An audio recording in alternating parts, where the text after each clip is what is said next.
Thank you. Thank you very much, Cheryl. Hi, good afternoon. Welcome to the TPO ITS committee meeting. Appreciate everyone being here. And we're going to go around the room and if everyone can announce who they are and who they're with, and that if necessary, the role that they play within the agency or organization that they're in. So I'll go ahead. Oh, wait, the meeting needs to be called to order. You need to say that again. No, okay, we're good. I'm Margaret Kiebelens. I'm with the City of Tampa. I'm the Smart Mobility Manager. Good afternoon. I'm Brian Zayas. I'm with Hillsborough County Traffic Management Center. Fred Baxter with the City of Plant City Traffic Operations Manager. Judith Villegas, Tampa Hillsborough Expressway Authority, ITS Manager. Al Wynn, Park Manager of Scheduling. Brian McCarthy, City of Temple Terrace, City Engineer. Jeff Sims, the Environmental Protection Commission out of Hillsborough County. I'm Gina Torres, the Assistant Director at the TPO. I'm your liaison for the next few meetings. Thank you. How about they online or in the audience? Let's do the audience in present, please. Elizabeth Watkins, TPO staff. Connor Trapos McDonald, TPO staff. Okay, let's move to online. Cheryl, could you call people out to assist with them? Or Wade can go. Wade Reynolds, TPO staff.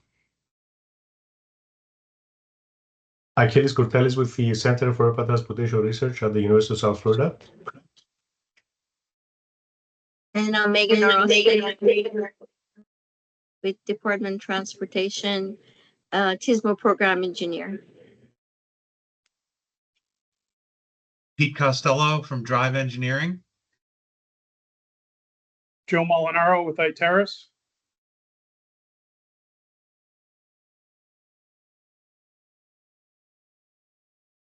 Sarah Caper, TPO staff. Is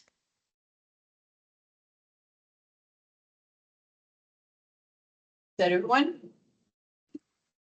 Looks like David Jeff Aylesworth, Sims. Citizen. Line as well. Is that right? Oh, yeah. Can you step up there and put the. Yeah, see everyone else there. Oh, okay. Okay, great. Thank you. All right, is there any public comment? I don't see anyone here in the audience. Anyone online that has any comments that they want to share with this group? For a second, Cheryl, can you just like kind of officially announce that we have a forum? There's 1, 2, 4, 5, 6, 7 people in the. I kind of right. 7 members in person. Thank you, Gina. I don't see anyone with their hand up for public comment. Okay, thank you. Okay, our next order of business is to review and acknowledge the and approve the minutes from February 6th. First of all, did everyone, all the members, did you receive a copy of the minutes? Yes, I'm saying yes, nods. Yes. Okay, any comments in regard to the minutes? Discussion items? None. Do we have a motion to approve the minutes as presented? I move that we approve the minutes. Brian Zayas. Do we have a second? I'll second it, Jeff Sims. All right, with it being a motion made and seconded, any further discussion? None being made. How about if we vote on those? So is there a vote to approve the minutes as presented? I'll say aye. Aye. Any opposed, please acknowledge yourself. None being heard, the motion passes. All right, so now we move into the next part of our agenda with status reports. The first one up, we have FDOT with eStorm presenting. Megan, are you doing the presentation? Yes. Okay, wonderful. All right, you have the floor. Thank you very much for the opportunity to present eStorm. eStorm is the electronic signal and traffic operations response management system that the Department of Transportation has put together for about 3 years now, that we use it for during the storm. Next slide, please.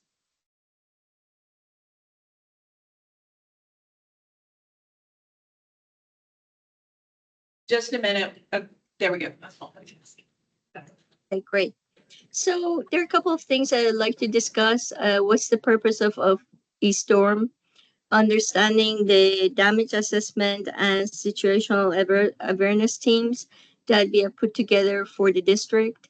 eStorm data collection, and there are two versions of it. The eStorm Lite that I will go through as far as what you see on the screen and how easy it is to use it on your cell phones, and as well as the fact that the local agencies will have access to eStorm Lite. And this is something that all the district had discussed it with our central office as far as how important it is for local agencies to have access that they can also input information. How does the eStorm help us with the recovery? And then what are we doing to get prepared for the storm? Not that I'm looking for one, but we're getting prepared for it nevertheless, as I'm sure, all the local agencies are. Next slide, please. So what is eStorm? eStorm, I look at it as a continuous snapshot of progress after the storm. What does it keep? What information does it keep?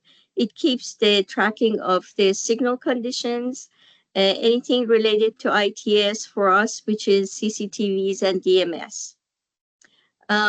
Who manages eStorm? Basically, this is whoever has access to eStorm as far as data entry and as far as getting the information that has been inputted. The main aspect of eStorm that department uses very effectively after the storm is being able to pull together the locations that need a generator, require temporary or permanent repair, and use that information to leverage our contractors and our CEIs as far as the locations that they need to implement the repair for. Why do we need this data? Frankly, during this storm, not only us in traffic ops, our district secretary and secretary of transportation, and all the executive team is very much interested to know how and what we're doing to make the roadway safe for the traveling of whoever is coming back to the district. What data is collected? I will go through that shortly as far as the information that we gather.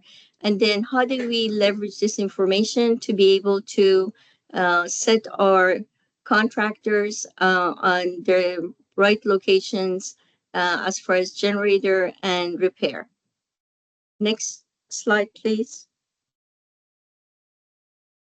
So why is this a concern? I'm sure many of you, as myself, we're familiar with MUTCD.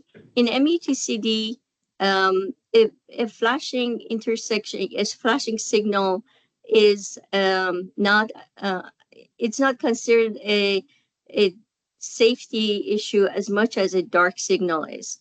So what's the concern? It's the confusion of what to expect, especially when it's dark, as when it gets to a signal that's not operational and it's dark.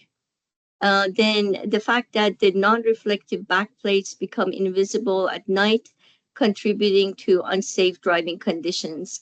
And then deploying supplemental stop signs or getting help from the local law enforcement at the locations where the signal is dark is very resource intensive. So all these, the reason for what we do and how we leverage eStorm is because of all these concerns. So how do we mitigate this?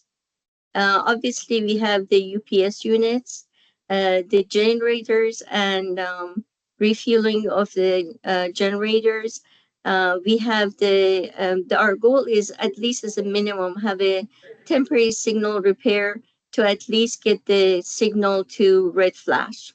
And then what we are deploying right now in District 7 is the power outage emergency beacons, which many of you are familiar with, especially Hillsborough County had deployed about 100 plus of them at intersections.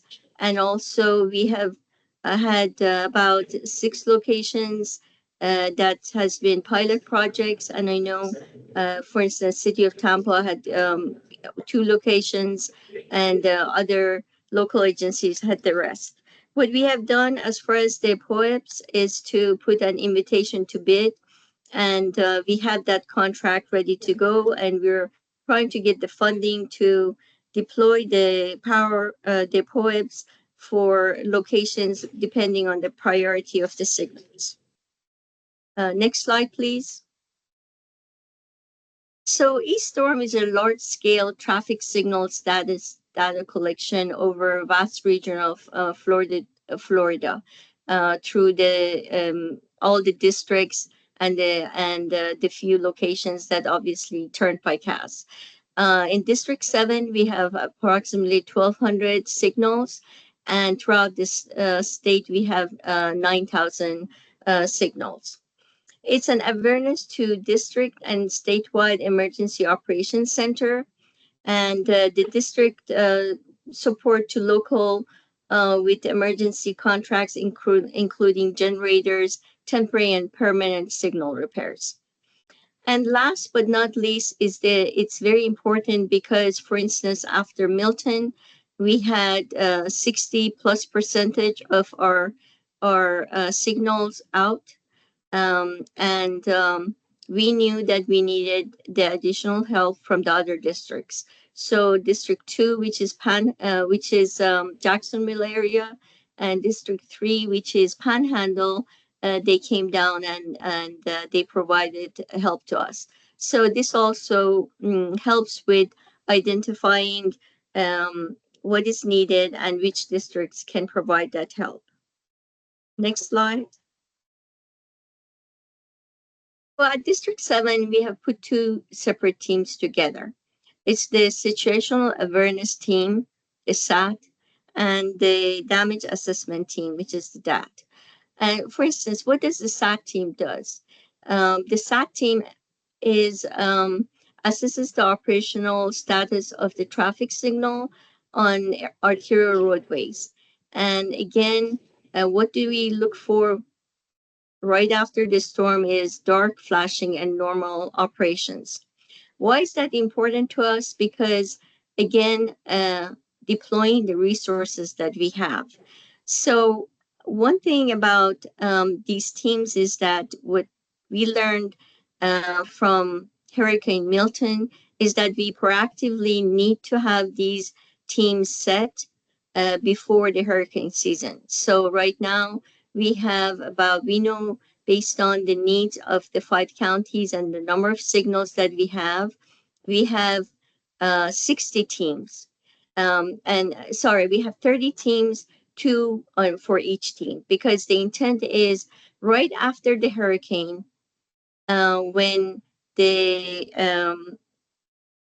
our operational centers go and assess each of the roadways, arterial roadways, and our interstate to make sure that that they're open, and at that point they let the traffic operations team know that okay, it's safe to go out and assess the condition of the signals.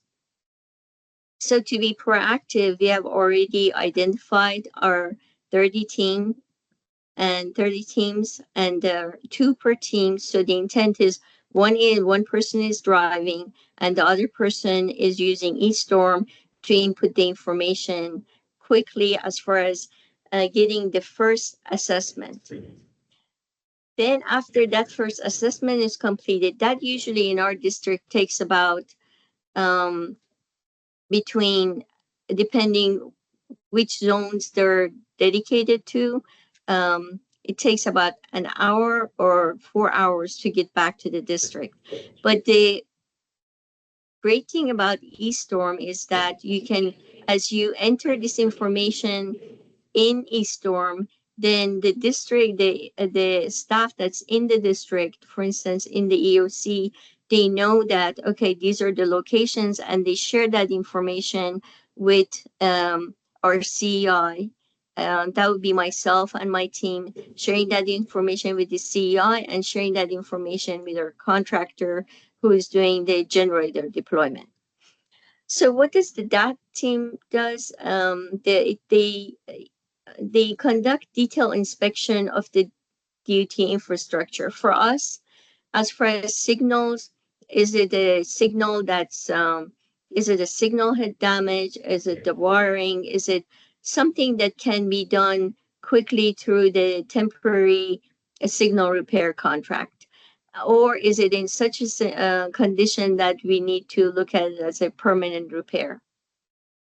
All this information is important to us because a lot of these, as we all know, is the repair is funded through FHWA, but the FHWA needs good documentation, which includes not only the information from our contractors, the information from daily reports from the inspectors, and pictures from the field.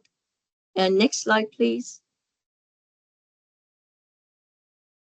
So just quickly, it builds a quick high-level assessment after the storm.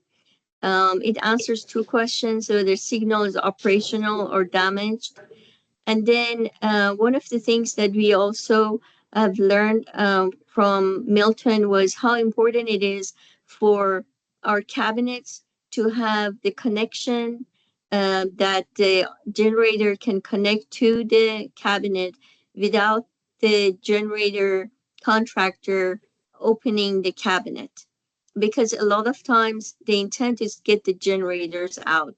So we have had a lot of conversation with our local agencies as far as whether, for instance, the cabinets for Hillsborough County, they have that connection that the generator can be connected to it from the outside, or there are other external units that we can augment the connection between the generator and the cabinet. And we have been having that conversation with our local agencies. And again, these are the information that we want to share with our local agencies, and also with there are in state EOC. Next slide, please. Next slide. During the storm, this is the screen that we have a screen for each of our districts. And as you know, we are 7 districts plus Turnpike. So district, what you're looking at is the District 7 screen. It shows all the location of the signals. And as I mentioned, we have about 1,200 signals in the district. And all we're really interested in the first shot is, okay, is the signal is flashing? Is it non-operational? Was any signal location not visited? And then was the cabinet flooded? Is there a down structure? And was the generator deployed? And throughout the, right after the hurricane and throughout the recovery, this is the screen that not only at the district EOC, is also central office and the executive team are paying attention to, because they want to know how fast are we responding to the needs of the community and making the roadways safe. Next slide, please. So these are the screens that you see for eStorm Lite. The intent, this is a new, this is what's going to be deployed as far as getting it to the local agencies, as well as all the SAT and DAT teams that are helping us through this process. I'm very happy that the local agencies can have this access, because that's something that the local agencies and us as the department, we struggle with, right? We have eStorm, you have survey 123. Sometimes you have other systems where you put your information in. So as an overall, we just wanted to have at least one basic platform that we can see what's going on and what has been deployed. It's very simple. There are not many screens. It only has, again, operational, not operational, flashing, and was that signal location visited? And then was there a damage? Yes or no? And if there were damage, then you can upload the picture. Next screen, please. So this is also, again, very similar with what you saw before. And information such as flooding locations is important because what we learned also from Helene is that a lot of the locations where the cabinet was flooded, those locations we really needed to gear up and order new cabinets so that we can provide that to the local agency. Next slide, please. So what is the important aspect of how we use this, we use eStorm is, again, we have 3 contracts, and we're very proactive about getting those contracts ready. They have already gone through the procurement, and those contracts are ready for, you know, when if the hurricanes come early, those contracts are ready for District 7, and the generator, temporary and permanent repair contractors on board. Next slide, please. So what do we concentrate on right now to prepare for the hurricane? Number one, we're working on a lot of their SOPs that are not only related to signals, but many other areas, for instance, emergency shoulder use on interstate, putting together how do we close and communicate with FHP regarding closure of the our major bridges, Courtney Campbell, Gandhi, Skyway, and Howard Franklin. So we are actively working on those. We also actively have been identifying and getting help from every unit at the district. The intent is that we know as the public employees, every employee is essential during the hurricane. So we have already established our teams. We have identified the routes for each of the teams. And we have put together the zone maps that I'll show you in few minutes. Then how do we, as far as getting all of our generators, making sure they're functional, and also what we're doing, we're tagging the generators to make sure that it's we're District 4, which is the Fort Lauderdale area. They had a very innovative idea as far as tagging the generators, so then we know the fuel levels. So we're doing that for our generators. We're doing internal training, and obviously with this eStorm Lite, we will be doing the local agency training. One thing that we have been meeting with all of our local agencies, and what we are very much interested, and we have received many of the requests as far as who are the personnel that they're going to be actively using eStorm Lite. So we need to get that information from any local agency that we haven't received it yet. I mentioned the fact that we're very proactive about procurement. We have already completed that. And we also have other units that they do cut and toss. And those are the units that go right, you know, before any other deployment of any other teams that we send out for assessment and for repair. We have been holding after hurricane lessons learned meeting with all of our local agencies, and we have gotten a lot of great information from all of you that I know many of you are in the room or online. And what we also do, we put together binders. I know we want to be paperless, but sometimes having a binder that includes the signal locations, the contract, the pay items, and contact information. We put those binders together because we are worried that, let's say, if you don't have access to the computer or internet, then how do we share that information? So we do put those binders together right before the hurricane season. Next slide, please. So I kept mentioning as far as the zones, and for instance, we're working on Hillsborough County zones, but this is a zone that we have set up for Pasco County.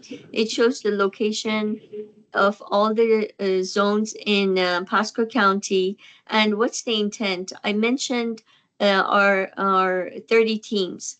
So each of the teams are assigned to each of the zones, and we wanted to make sure that they're assigned because people need to get familiar with what they're going to field review.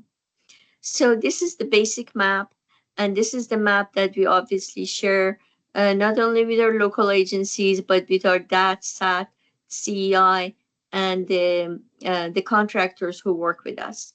Next slide, please. So one thing that we learned from last year is, as we are going through the field review, we need to have better maps. Last year we just had the zone maps, and it seems that during the field review, it was difficult for the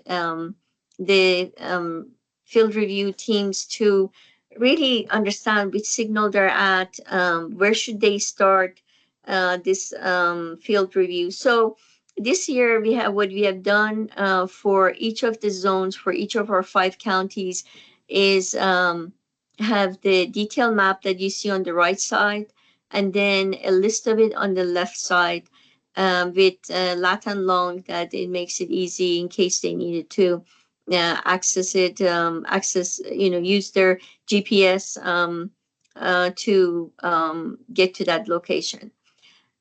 One item that was important to us is the fact that we had a lot of meetings with the local agency. And why is that important? We wanted to know the priority of these signals. The priority was based on proximity to schools, hospitals, evacuation route, and traffic volume. And the reason that's important to us is because we do not, for instance, District 7 right now probably has about 400 generators. So we do not have generators for every single location where the signal is dark. So we want, first priority is to deploy to priority 1s. And then we have priority 2 and 3. We wanted to be on board as far as what local agencies identified as priority 1, 2, and 3. And that's important as far as how we deploy the generators. The other thing that we have learned is from our contractor, we used to give them the location of priority signals, but now we give them those priorities based on, for instance, if you're at US 19, you start from this location in Pasco County and you go all the way down and not jump from one signal to another. You just go down the line and it identifies priority 1, we deploy it. So that's what our strategy has been after the lessons learned from the last 2 big hurricanes. Next slide. So this is basically what I have for East Storm. I welcome any questions that you have, and we are planning to have a training for East Storm Light that we will coordinate that with the local agencies. Thank you, Megan. That's really very, very informative. When, Thank you. would we have the training where we're all together? All the local agencies together, or at least groupings, or? We, in my mind, it has to be comfortable for the local agency. I've been even thinking about, maybe you all come to Sun Guide and we do it, or maybe even we go to your office. I don't have a good answer for you, but I want to make it easy and a little bit hands-on. Sometimes when we're all together in a big room, maybe it's not as helpful. So let me get a better answer for you, and I will let you know. What would be your preference? Well, I'm naturally a collaborator, so like Hillsborough County. I mean, we have multiple agencies represented here at this meeting, and it might be appropriate to just, with Hillsborough County, just bring all of us together, because we see each other at least quarterly, if not more often. Agreed. Okay, so maybe you're saying maybe we all go maybe to the emergency actually the RTMC is, maybe they have a large conference room that actually I've been in. Maybe we all get together there, and all the local agencies in Hillsborough, we get together there. Is that what I'm hearing? Yeah, either here or, I mean, the RTMC is fine. I mean, Sun Guide Center is fine. I mean, it's Okay. easier. Okay, we can do that. Finally, he's like, oh, that's just down the street for me. I don't know, Frank, should we come out to you? Come to Plant City. Plant City? We can do it in Peace Hawk too, or the TMC at Hillsborough County. That's, Yeah, we have lots of options. yeah. Yeah, But I okay. agree. I mean, talking for the Mhm. TMC in Hillsborough County, I agree with Margaret.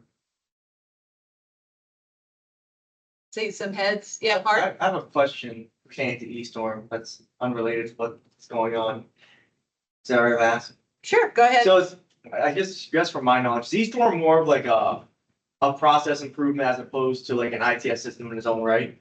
Because it sounds like a manual process from the data team going out to collect it immediately after a storm. And the reason I'm asking is because if it connects to the traffic lights and the cameras that are associated out there, then that means that it must be connected to some sort of Wi-Fi network. And if it's a Wi-Fi network, I'm sure we can see when an outage occurs, right, immediately after a storm. So in that retrospect, shouldn't we be able to automate the system and make it a parallel process as opposed to send out 30 teams of 2 to at least get a jump start on the data collection? Because these traffic lights and these cameras and their GPS located to a pinpoint to any type of intersection. So that way we can at least store it and I guess display that information on that same web platform that was displayed up there. And that's only assuming that these traffic lights are at that type of level. So I'm trying to figure out, is eStorm more of a ITS related where it's a software application, or is it more of a process as, these organizations trying to implement a process of these teams to go out there and supply people to go out on the streets and say, hey, this intersection down on a checklist basically, and then import that manually onto the website by hand. So I guess that's what. Yeah. Yeah. Great let's go. question. Right now, we're not into that connection with ITS. It's a very simple app that you have either on your laptop or on your cell phone, which the very few drop-down menus, and that you saw. I actually, if Gina, if you can help me go back to this slide. Yeah, so it's not an ITS. 9. To your question. Yeah, it's not. an ITS It's not. I application. mean, that could be maybe down the road, but right now it's not. So It's basically those, if you can go back to slide 9. I guess it's similar to like the FBI criminal database, right? Fingerprint database, where everyone pulls in their own information, but the data is centralized to where everyone can view it to get a Yes, overview yes. point. So Okay. the intent is for the information, these very few drop down menus to populate this map. I mean, now everything's green, but I wish that was like that after the storm. But after the storm, we have 680 signals out, so they were all red. And so Yeah, the so- intent is seeing how quickly Did we perform our field review? And how quickly are we deploying generators? Got it. Thank you. So the process that we follow in the county is similar to this, except we use a different application. We use Survey 123, but it's Yes. same process. We have priorities, we have zones, and then we send people out. We concentrate first on the zones that we know are damaged, because if we know a zone is fine, we do it too. We do the damage assessment, but that's a lower priority. And then evacuation zones are first. And you cannot rely on the network at this point. Just because something is not connected to the network doesn't mean it's not working. It could be working fine, just lost the connection because there's no power somewhere in between the signal and the traffic management center. So even if the signal is perfectly fine, you lost connection somewhere in the middle because there's no power. That doesn't mean the signal is down. I don't know if that makes sense for you. How does the signal operate? Yeah, this is just from my knowledge, I guess. So let's say you lost connectivity to the main hub, right? So it's not sending the signal back to notify that that signal is operating. What then is the signal going off of to maintain that, I guess, synchronization with the Signals don't need the central system to operate. Even if they are coordinated, they use GPS and timing to coordinate with other signals. At So the they intersection. follow timing from the start of the day. We call it from midnight. Basically, they follow that. So as long as they have the right time clock, they even synchronize between each other. They don't need to be connected. Are there clocks based on the local server time And GPS. and the GPS? And they have backups. So they use many sources for time. Okay. I guess I'm just trying to figure out, what's the GPS? What's the source of the GPS? Like Satellites. that satellite, but what connects it to the satellite? There's an antenna and a GPS unit So if the receiver. antenna gets knocked down, theoretically. Now you're basically. I'm just trying to, that's, I'm trying to understand it from. It is a valid question. I mean, it's, if the airplane loses both engines, it's gonna go down, right? So assuming that doesn't happen, there's gonna be some time in the, some clock working in the signal. But you're right. If it loses everything, then it's probably gonna lose coordination. Now, a traffic signal can still operate without coordination. So it will still be cycling normally, even if it doesn't have coordination with other signals. Does that make sense? Yeah, it does. I'm just trying to think of, from a standpoint of failover, that's all. Okay. So various modes of failover, that's all. Yeah. Fred, did you have something? No, I mean. He got, Brian caught it, yeah. Yeah, this is, and then it gets a little more complicated because many of the signals have uninterruptible power supplies. So it has batteries in a cabinet at the controller. So when they do the drive-through, they may say, oh, well, it's operating, but it's on battery power. So there's a whole nother system to tell that. That's where the POEBs really help, because it can say if it's switched over to battery. So The main goal is to have a safe operation at the intersection. Now, safe operation by definition could even be the signal in flash. Okay, that's why we have the POEBs. So if there's no power, these little beacons use a little power, that's 12 volts instead of 120, and they can still operate and have a safe condition for the intersection. So that's the main, at the end of the emergency, the main goal, just to have it safe. Then we just recover. Yeah, exactly. I mean, as long as it's flashing, it's not, it's not considered unsafe. At least when you get there, it's a signal location. When it's dark is when we had issues, even during Milton. Unfortunately, there were a few locations where there were crashes and loss of life. So that's what the main objective, this whole process and getting the teams out there quickly is one thing. And that's why this dashboard is very simple as far as the information we keep. I do have one question, Megan. I'm sorry. Oh, go ahead. Sure. So light versus normal e-storm, do they share the same database? So when your team is working on the SAT and the one working on the damage assessment, they're gonna know what the SAT did? Yes, a very good question. The information that's gathered at the signal from the e-storm light, it shows up on e-storm and with a different designation. I think it's another color. So if I'm on e-storm or I'm an e-storm light, I see all the information. But when it's gathered through eStorm Light, it's designated differently that it's like, for instance, my team will go and do some verification and change it as the final input for that location. Thank you. I don't know, does that answer your question? Yes, it does. Thank you. Achilles, did you have a question? Yeah, I was wondering if, so is this system, I'm talking about the dashboard, is it only available to DOT? Well, that's what I'm saying. The dashboard, the eStorm Light is available to local agencies and Achilles.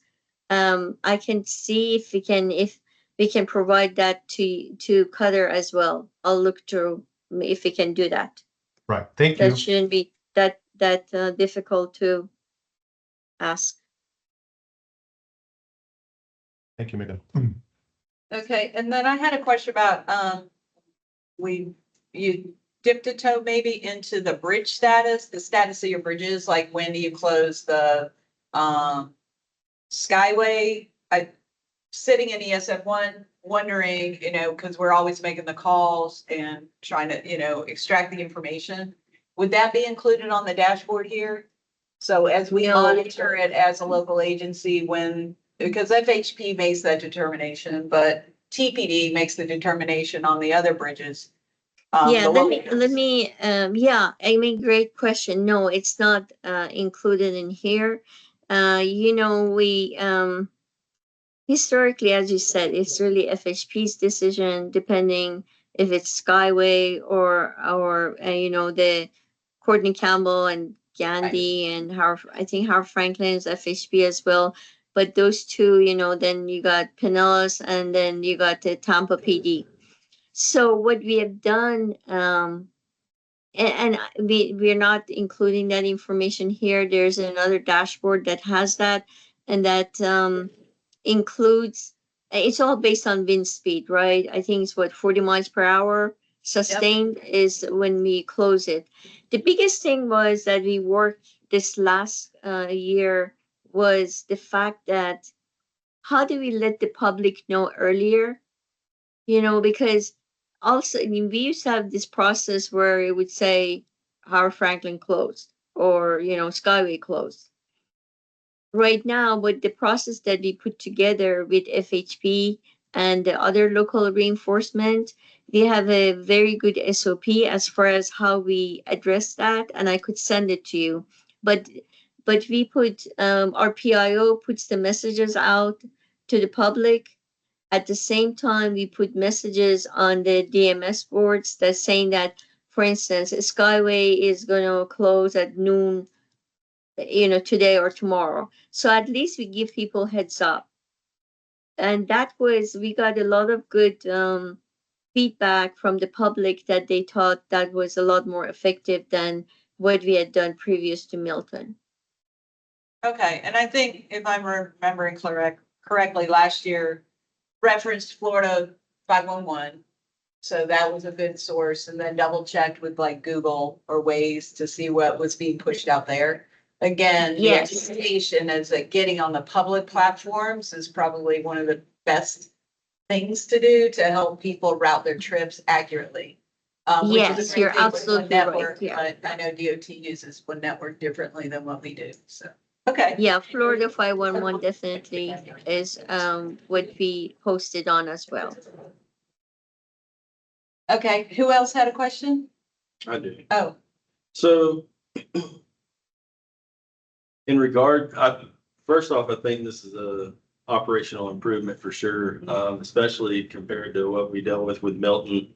But as far as like messages that the agencies put on eStorm, like as far as if we know that we have a power outage at a signal that needs a generator, but your contractors or your contracts go through there and they see power at the generate or power at the signal with no generator, is that something we're going to be able to put into the system that this signal, although it is operating, it has no power?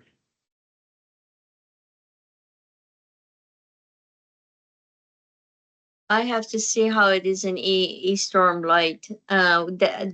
There's a comment section on eStorm that has that, it's a field where you can enter the comments. And then when we run what it is that eStorm, we can, you can download the information through a CSV file, which you're all familiar with, and it would be an Excel sheet, and the comments come there. So I don't know if it has that field as far as the power, that the field that you can put comments in. Good comment. I'll follow through with that. I'll ask, if it doesn't, maybe I can ask central office to give us a field. Yeah, Fred, thank you for asking that, because I know with the city, we'll be using that priority list. We have generators. We have like 39 generators, and we will go out and put the generators out on the major roads. Priority one, most of the priority one signals are FDOT signals. So we're out there taking care of business before they do. Yeah, So, we do too, so. yeah, and I'm sure, yeah. I mean, we're locals, so anyway, this is a great platform to have that collaboration, because we certainly didn't have it last year. And I have one more question, Megan. Now this is kind of unrelated to eStorm, but being we did bring up POEBs and we brought up signal flashing. How does the state feel about when a signal is in a normal flashing operation of yellow on the main line and red on the minor approach, but then the POEBs go into activation and flash all red? How does the state feel about just having a flash operation of all red, even in a malfunction state? So I think this question had come up before, where the POEB is always going red. And then the main line is flashing yellow with the side. Is that what your question is? Well, in a typical malfunction, your light is going to flash yellow on the major approach and red on the minor approach, but in a POEB state, it's going to flash all red. So that can cause some confusion to the public, and especially with the media already telling, the citizens that treat an inoperable signal as a four-way stop. So the yellow kind of throws out some confusion. That's where we see the majority of our crashes are through people coming through the yellow state, but the side street who's having a flashing red thinking it's a four-way stop. Mm-hmm. So now this is the these are the POEBs came out where now it's the insert. It's not a separate system. It's an insert that is. So will that conflict be there? I really don't have a good answer for you, but right now before the POEBs used to be a separate unit. Now the new version of it that TCS came out with is a insert into the signal head. So maybe that issue is not there anymore because it's not a separate unit. I don't know if the dual wire is going to be on the yellow and red flashing, or still going to be red and red. I'm not sure right now. It's going to be red. It's going to be all red, even with the dual wire. Yeah, because that's the system. Okay. Yeah. Yeah. Well, it's a good question. Last I heard, it was still considered safe. But the conflict that Fred you brought up, that has been the question that was asked before. Let me do a better job of getting that information and get it back to you, because that has come up, the fact that the main line is going to be yellow, now the POEB is going to be flashing all red, but that was a separate unit. We are the ones that we're deploying now based on our invitation to bid. That's not the case anymore. So let me find out. I'll get back to you about that response. I do have one question. All right, last question. This has gone on. So I know we talked about this. You're coordinated with the local agencies, at least with Hillsborough County. We had a meeting and discussed eStorm. And there were some opportunities in the future for integrating data with what we do on eStorm does. So we didn't have to duplicate data entry. Do you know if that's going to be able to be done before the next storm season, or that's next year? No, that is a very difficult thing as far as implementation. The reason we wanted to have the local agencies have access to eStorm Light is because of exactly what you mentioned. Everybody almost has a different platform. A lot of the local agencies use Survey 123, but even department uses Survey 123 for their, when they do the cut and toss team and, the maintenance teams that go out. But the bottom line is your Survey 123 and my Survey 123 from the department doesn't communicate with each other. And I know there's some duplication of effort. We're trying to minimize that. And this is the only thing that we thought is the easiest thing to, at least for the first approach. We did request communication between Survey 123, getting that information into eStorm, but that's not something as easily programmed. And they know that, but that has not been something that they're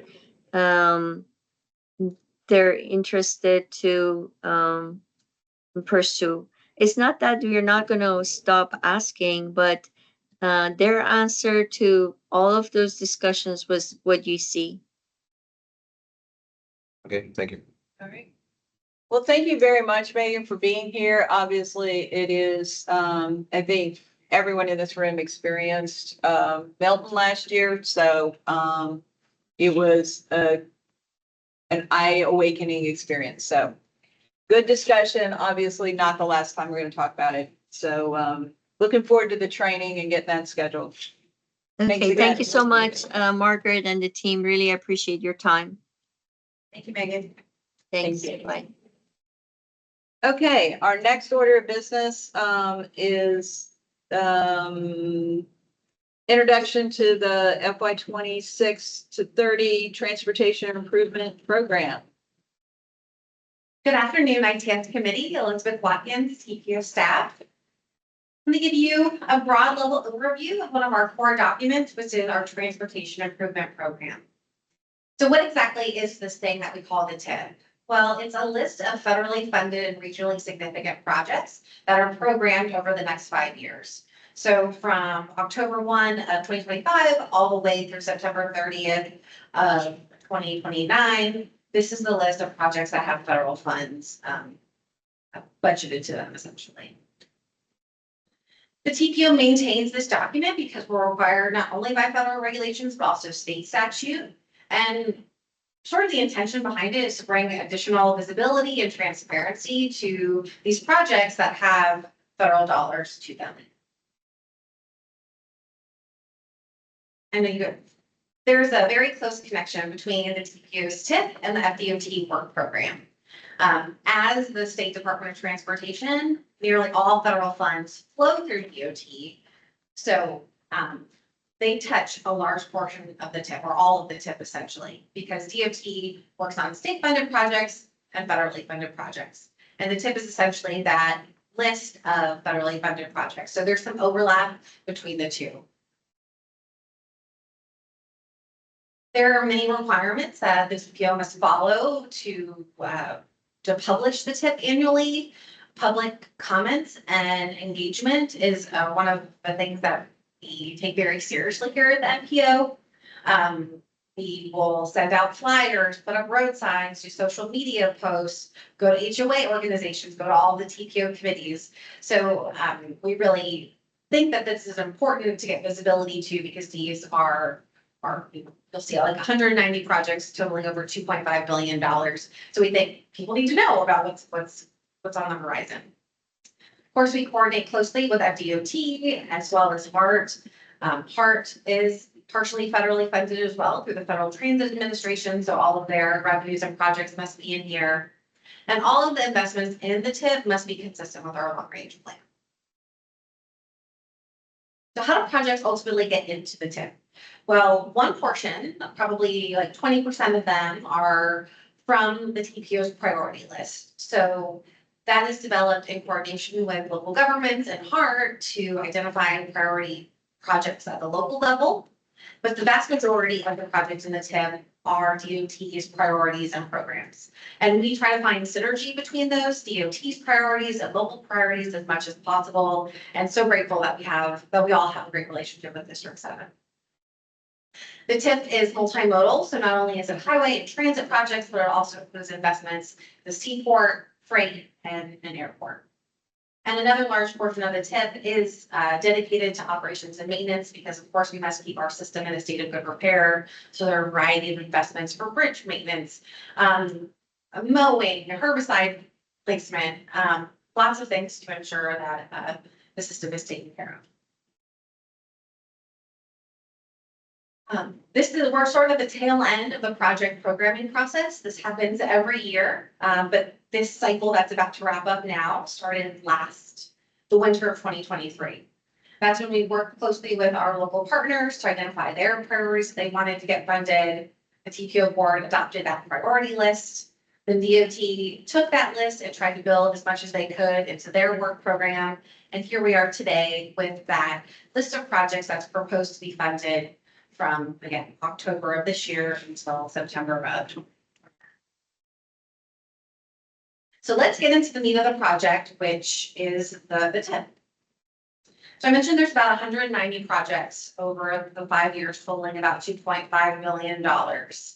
You'll see in this graphic that the vast majority of those funds come from the highway side, meaning coming through FHWA, through DOT, and then also to the locals.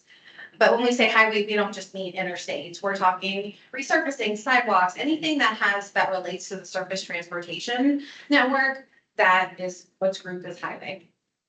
The next biggest pod is through transit. Again, HART receives a lot of operating and capital dollars through FTA. So they will receive about $439 million over the next 5 years. And then smaller proportions, but still notable, $187 million to the port, a little over $100 million to airport, and $34 million for specific freight projects. Here at the TPO, we have different investment categories, so this might look familiar to you, where we try to take projects and put them into buckets for simplicity. Again, this is almost 190 projects, lots of revenue, so we classify projects into larger buckets, mostly for digestion purposes. So the intention behind this slide is to see the vast majority of the projects in the TIP are those that keep the system in a state of good repair. So those are your resurfacings, your bridge replacements, and rehabilitations, those sorts of things to maintain the system that we have. But then when you look at the TIP just by where the funding is going, that $2.5 billion, you'll see almost half goes to those major projects, those roadway widenings, the interchange and reconstructions. And we kind of expect to see that because those are high ticket dollar items, like cost hundreds of millions of dollars. So we would expect to see a large portion of the funding going there. 190 projects is a lot to digest, and I don't want to just shout projects at you. So if you are interested, there is a QR code that will link you to FDOT's tentative work program, so you can see it on an interactive map, the projects that will be upcoming over the next 5 years. Again, that will take you to the federal and state funded projects, but if you're interested, here is an interactive map of that. So I'll just touch on a few highlights by category essentially. So thinking about our limited access facilities, there are a variety of improvements going to be happening on I-275. I think one of the most exciting ones is the West Shore Interchange, which is programmed in fiscal year 28 for a design build. So that will include reconstruction of the general use lanes and 2 new express lanes in each direction. There will also be a widening of Route 60 to add additional capacity. And then some really exciting local improvements, some punch throughs on 3 streets in the West Shore area, a new trail, and other aesthetic treatments that will be bundled under that design build project that will be led sometime in 2028. Additionally, the segment of I-275 from North Lois to North Howard, also known as Section 5 of DMEX, if you've been following that. That's a program for right-of-way acquisition at fiscal year 30, but construction is not yet programmed, but estimated at $275 million. You'll see a couple of auxiliary lanes on I-4, mostly in East County, one in Plant City from west of Bethlehem Road to west of Branch Forks Road.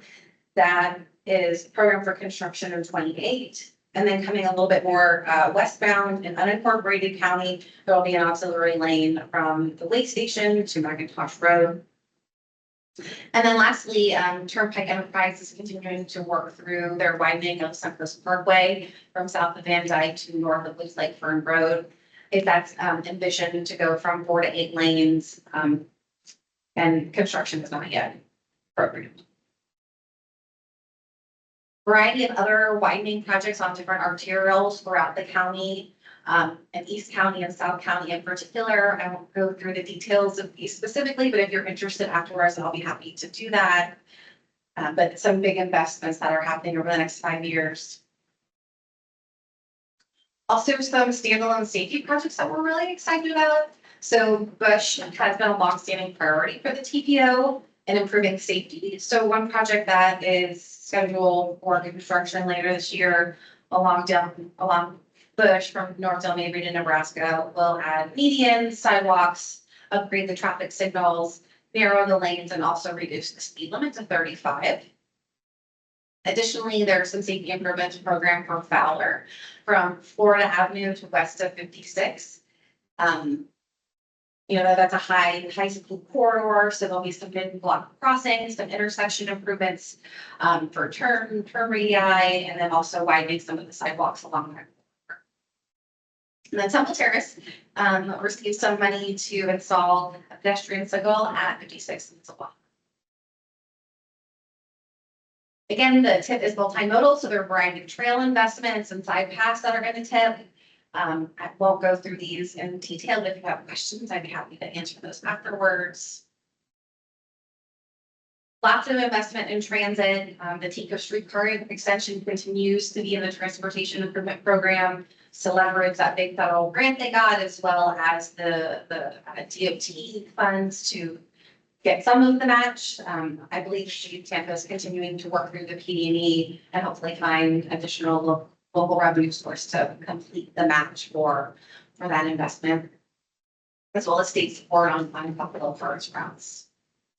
Another thing the TPO is really proud of is there's a longstanding policy that we take highway funds and flex them over to FTA so that HART can replace a bus or two a year, as well as rehab some of their 3,000 bus stops that they have for the county.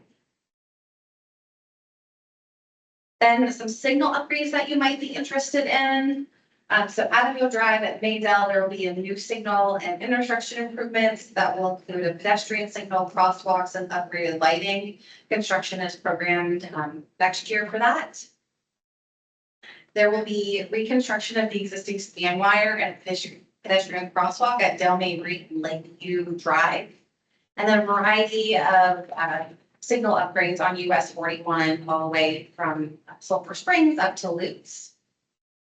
And then finally, there will be some signal upgrades along Hillsborough Avenue at 15th Street, 30th, 56th, RV. So we are at the very beginning of this process. We wanted to just get this in front of you to make you aware that it's being updated. These aren't new projects. Again, it's just kind of a rolling forward and updating of the existing projects that are in various work programs. But we're going to be continuing through multiple milestones, and the board, TPO board, will be considering this at their June 11th. So I'd be happy to answer any questions or take any feedback you might have. Thank you, Elizabeth. Anyone have any questions? Let's I have one. go ahead, Brian. I noticed the Bullard Parkway is still on the tip. Is that coming off, I guess, by the June meeting for adoption?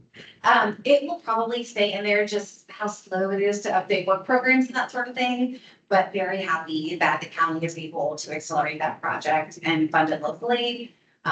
So it'll probably remain in the tip, but in terms of the project getting delivered. I'm very glad to know that Hillsborough County has an expedited way to get that done. Thank you. Anyone online? No? All right, thank you, Elizabeth. All right, our next item is the detailed safety insights by Connor. Welcome. Thank you. Good afternoon. All right, I'm Connor Travis McDonald, TPO staff. I'm here to present detailed safety insights. A little bit of background on this. We presented the safety performance targets, which are part of a performance targets program. They're required MPOs.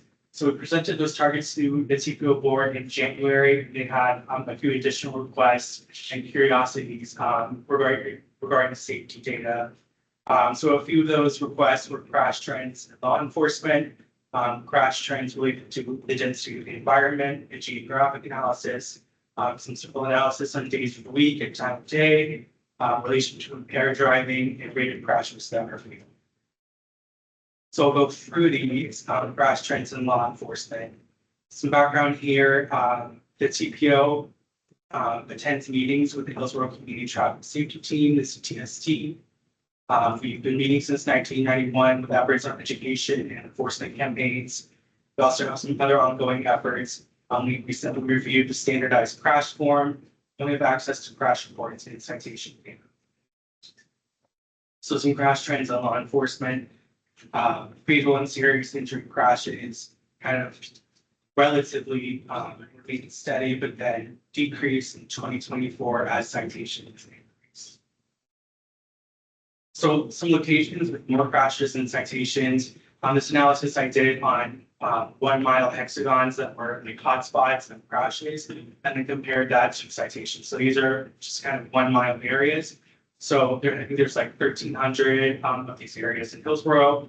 So while it seems like a low number relatively, there are more crashes, speed-related fatal or serious injury crashes than citations in Ruskin, near East Shell Point Road and Interchange Street, and at US 301 in Bonita Drive near Little Municipal State Park. And overall, there are 411 speed-related crashes, and that's from 2020 to 2024. And 36,000 citations. A little bit more on that, where location of crashes and speeding citations are most similar.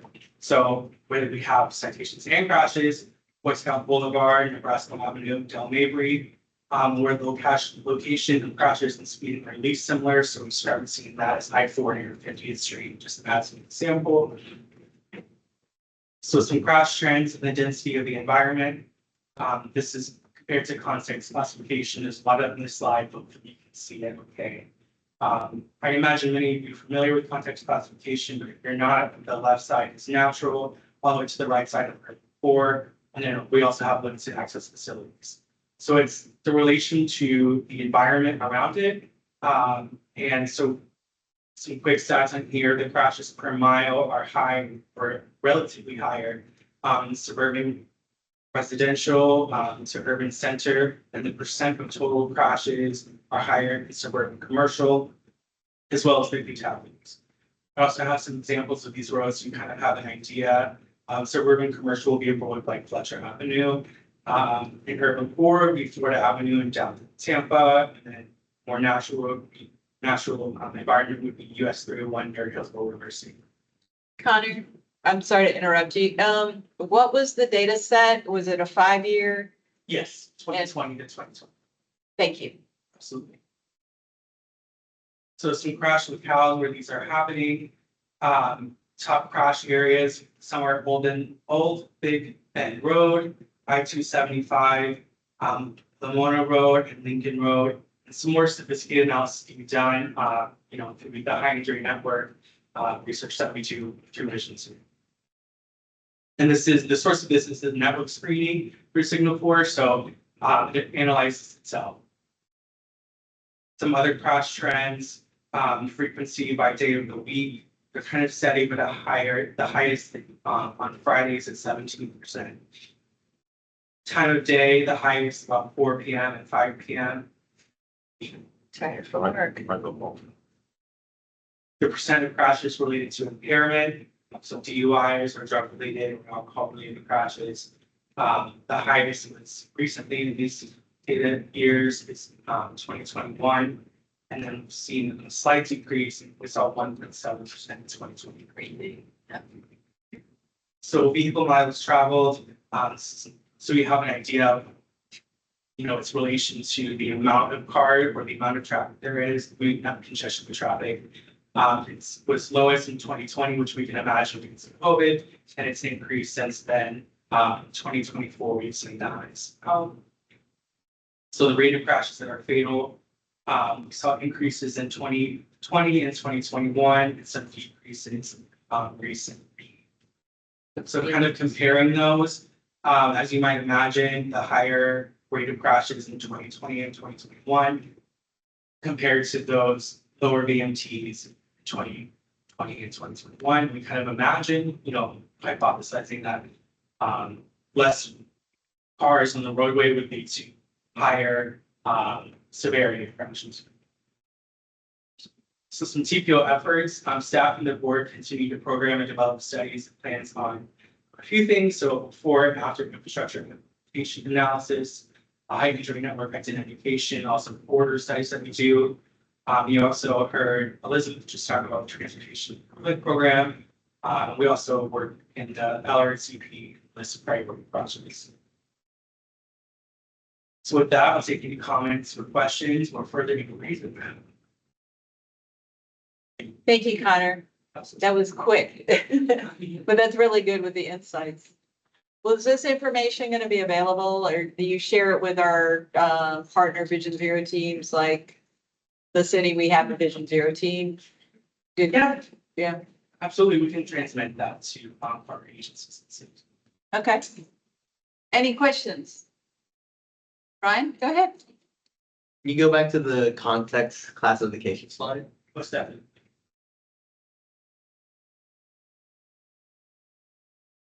I noticed the Fletcher Avenue, and I know the county did a lot of work on there with the pedestrian mid-block crossings. Right. Is that those improvements were done, I guess, after 2022, or was that improvements part of this 5-year study, I guess?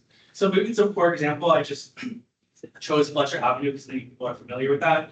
It's not necessarily the number with a high crash rate currently. Lots of good data on that. The after data is really Speak impressive. The after data is really impressive. If you haven't seen this report, I can send you. But I think Connor's just using that as an example of that type of road. Yeah, what that context. Yeah. Yes. Okay. Other questions? Why do you think the suburban commercial has got the highest amount of crashes? Good question. Kind of opinion based, I would say this design of the roadways, speed, a lot, what I'm seeing in suburban commercial like Fletcher, or suburban residential like Nebraska, there's wide lane widths, high speed limits, and maybe Gina has. All of that, but I'd also add there's less opportunity to take another route. So when you live in the city or a dense area, people can disperse and go different routes. When you're in a more suburban area, you've got really less choice, and that's where everyone is, and everyone's frustrated, and everyone's moving fast, and definitely the widths of the road, there's less places where there's signals that are causing you to have to stop, like every, much shorter signal distances in the city, so that's also a reason why the speeds don't get so high. Oh, wait, you want to add something? Maybe that's something. Go ahead. Just that I've seen some community and infrastructure planning data on this, and it's also one of the highest number of miles of roadways within the county. That's absolutely true, because you can see the percent of total crashes is 42% in the total fatalities, but the crashes per mile may not be as high as the original. So that's kind of the purpose of that. Question, more of a curiosity, I guess. The emergency response organizations, vehicles, do they have this access to this data? So when they plan new locations, they can plan so they're close to the hotspots? Because it's then easier to get to the accident, I guess, if you know there's accidents happening there. I mean, we should, I'm not sure the level that we coordinate with emergency management, but certainly I can look into that and see how we can share that information. There was a prediction in 2021, I think. If I remember correctly, it had to do with emergency response times causing, related to the severity of the crash. The longer it takes could impact the severity of the crash. So I'll definitely research that a little bit more and see how we can coordinate. thank you. And that also that inspires a thought about, I remember my first introduction to Recor, which was Waycare. I mean, that was kind of, they would blend the data together. And I think there are other companies that do it as well. That's just the one that I knew of. But they do take data into consideration for, like weather, like when's the last time it rained, and then density, and then looking at the travel patterns. And so they would work towards predicting all these things that are together on where the crashes might be, especially on highways. And so they would help encourage local or the state agencies who are monitoring those corridors to sort of stage vehicles that are in close proximity to those high probability areas of crashes. So like, for instance, specifically like road rangers, they would, is it better to just keep them cruising around? Or is it better as like, look, you've got this happening. There's a real high probability you're gonna have a crash here. You should probably just hang out in this location. So it was just a different philosophy on how to, an optional on managing, and because at the end of the day, it's response time. Like they got to get there as fast as possible. And then because that's every second counts if someone it's a fatal or before it ends up being a fatal crash. And then the probability of people being able to recover. So as soon as they can get there and render aid, the faster that we can attend to their needs. That may be, just speaking out loud, that may also look into residential suburban commercial design. So, yeah, really super excellent. Yeah. Yeah. Yeah, it's complicated. But data helps. Thank you very much. Appreciate your insights there. Absolutely. Okay, last one. We have our traffic signal prioritization study overview from Wade Reynolds. Welcome, Wade.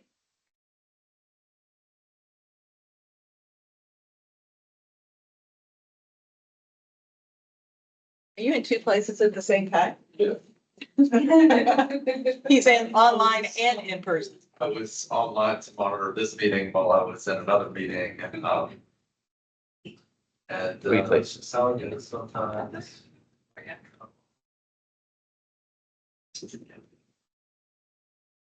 So this will be a quick one. So I appreciate you all's patience. We're going to get this done. Margaret, you will be, or I'm sorry, Madam Chair, you will be familiar with this one. This is a study we were hoping to kick off. I've actually just been working on the POR, so we ought to have it to MPOT this week. But this is a traffic signal prioritization study. The purpose is to align with the long-range transportation plan priorities and our list of priority projects that feeds into the TIP, the Transportation Improvement Program. And there is a need to replace and upgrade signals throughout the city and county. So with the long-range transportation plan, the Smart Cities program, and this was based on a survey of a few thousand residents. Smart Cities ranked the highest among our focus areas, and State of Good Repair ranks second highest. And in this study, there are components of both. So there ought to be in our list of priority projects a pretty high ranking of these type of projects, which is why we are kicking the study off to develop a methodology to do so. So there are several issues that we're hoping to try and address some of through this study. The possibility of coordinated signal timing and adding new connected technologies, the physical condition of signal supports and signal equipment, New development and redevelopment, creating the need for new or upgraded signals in areas of the cities and county. And that there is no current methodology to rank signals in need of replacement. So those are all of the issues we're trying to exist as we work through this. This is just a data example. Hillsborough County is currently going through all of their signals in the cities and unincorporated county. And documenting the condition of the supports, the control equipment, and other factors that go along with that. So I just wanted to include this as sort of a data gathering exercise that will be ongoing. We don't necessarily need it to be complete to apply any methodology to it, but knowing what they are collecting is important for us to know what methodology we will use to evaluate them. So with that, I'm happy to take any questions. I know we're not very far along, but we wanted to get this to you all before you come back in 3 or 4 months, and we're further along, and we will be hoping to engage this committee and your departments. Thank you, Wade. Very excited to see this come about because we recognize, like within the city, we have many signals that that need new poles, span wire, signal heads, and it's just they're expensive items. And so we have a few that we thought for sure were going to fall on the street during Milton. Fortunately, we only had a few. So, yeah, this is great. Any questions about data or anything related to this? Yeah, if the committee doesn't have a comment, I'd like to just say, Wade, I just want to offer, I think this would be a great forum for you to, pass through some of the things as your project moves forward. Of course, we only meet in August and November, but that might be good timing for some recommendations. I think August will be excellent timing, maybe even for a little bit longer deep dive, just to make sure we're on the right track. But I expect to engage the members of this committee outside of committee meetings to weigh in on this. Yeah, that would be great. Yeah, because we do, with our maintenance and it would be beneficial for us all to have consistent information to feed a project like this.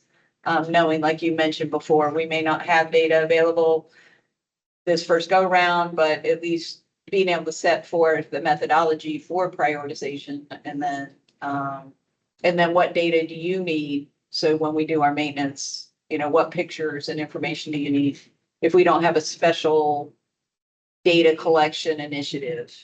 And one thing I should have mentioned as part of this, one of the last changes to the scope, maybe since you've seen it, Margaret, was we did get them to include full data collection for up to 30 signals. So even if we don't have, the full county data collection complete, we can figure out, and we can ask the jurisdictions, tell us what your signals are, because I think you all know many of the ones that are in bad shape and probably need upgrades. Those can be evaluated, and we can at least have that list to work through as we're doing other data collection or as agencies are. So that is a hope to feed into the next slot and tip. Sounds good. Thank you. On a Any other note of personal comments, I've heard many positive things about the signal at West Shore and Tyson. Oh, good. I didn't want it to become a Vision Zero intersection.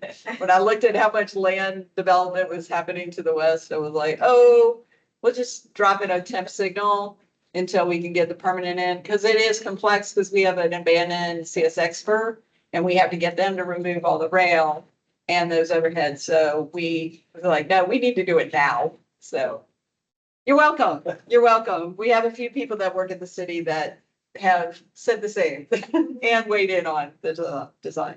I actually, on a personal note with you here, Wade, I'll just share this with us. We are working this city, and I would like to get to a point where we can present our smart corridor. We have a Tampa Smart Corridor initiative, and being who I am, I guess. So I remember you, Wade, working on the health metrics associated with, was it George Road or something like that? And I'd like to follow up with you to find like what those sources were and how you incorporated it, because I want to take it beyond just a smart corridor. We are adding in the safety components, but I've always had a long-term vision, adding in health data, as well as I haven't found anyone that could really understand the economic benefits of what the corridors look like, but someone really smart is going to be able to bring something forward and come up with a method for that, but. We've taken a deep dive into what metrics are available and done some things about what we would use to evaluate, the economic benefits and health benefits of corridors. So I'd be happy to, help. Okay, that'd be great. Also, with modeling for your O and B, who do I talk to with the TPO that does modeling? Oh, well, we just have to have a meeting because we have a lot of projects underway. And then I think everyone's aware of the lane repurposing requirements that FDOT has now. We have many corridors because we have a lot of underutilized capacity. We're focusing on making sure that we have a really good bicycle network that's overlaid with the rest of our transportation network and access to transit and that sort of thing. And in those studies that are being required, if we're going to repurpose lanes, anyway, I'm very interested in understanding origin destination. Let's say, for example, well, we're repurposing Morgan Street. And in that study, even though it's not a state route, we still want to kind of pay attention how close we are aligned. So I already know that, okay, you repurpose some of those lanes, you give it to cyclists. And then if people can't get up and down Morgan easily now, like they're going to use the other routes, right? So I'm always curious to know what the model can do. And then I have other questions about a broader spectrum. So I might be involved in this too, because we're going to do a Vision Zero study and I want to include some of the things you're talking about. So we should probably all talk. Okay. Anyone else? Oh, go ahead. No, just, I think the model can do some of those things. We'll look at the impacts on, parallel corridors and other things and, yeah, happy to help. Because I think that'll be very important for being able to show that if you put a constraint here, I mean, it's the squishy ball, right? The little eyes pop out when you squeeze it. So if you don't give the capacity here, they're going to go somewhere else. I haven't thought of it that way. I always thought about the belt. Oh, yeah, but yeah, okay, same thing. And I think that's actually why the ICM corridors came about, when they knew that as soon as when the West Shore interchange is under construction, you put up the drum barrels, whatever you want to call them, you instantly lose capacity just because they're there. Right. So they already knew that Hillsborough and Nebraska and all those corridors going to need monitoring, knowing that people are going to end up diverting to the surface streets. And that's one of the reasons those projects were advanced from where they had been before. And those should all be wrapped up by the summer. So, okay, is anyone else doing any of this stuff right now, or?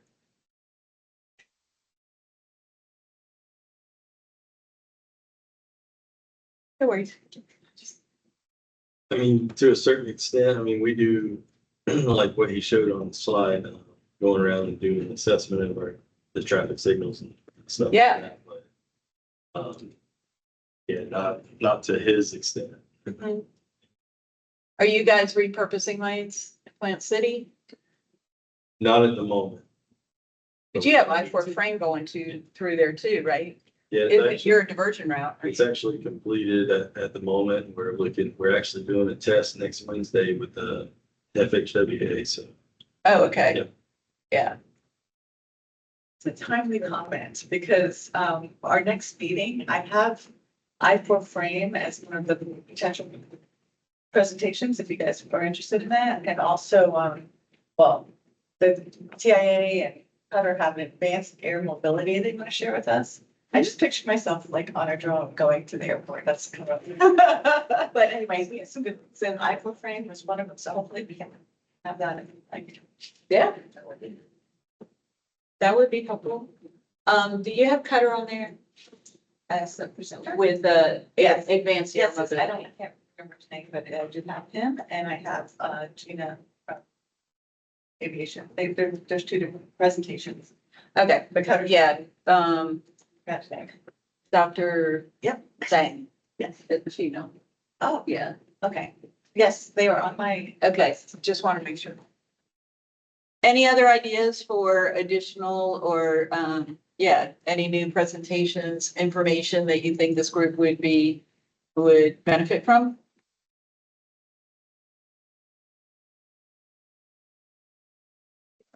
Try to get somebody to come speak. I have there's some great things lined up, but you know. So you're saying when you ran the meeting, you didn't ask all these questions? Except one of the things was the TISMO master plan for the county. Is that, Yes, so we finally got the document completed Oh, good. this week, actually. So we could probably talk about it. I'll check with you.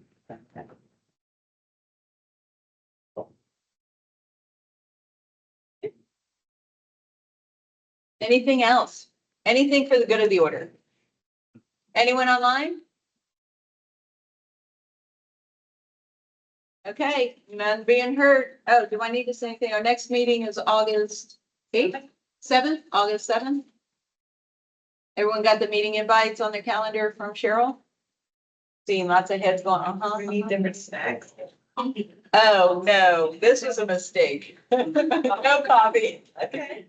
Only drank a little bit. Okay, with that, the meeting is adjourned. Thank you, everyone. Thank you. Take care.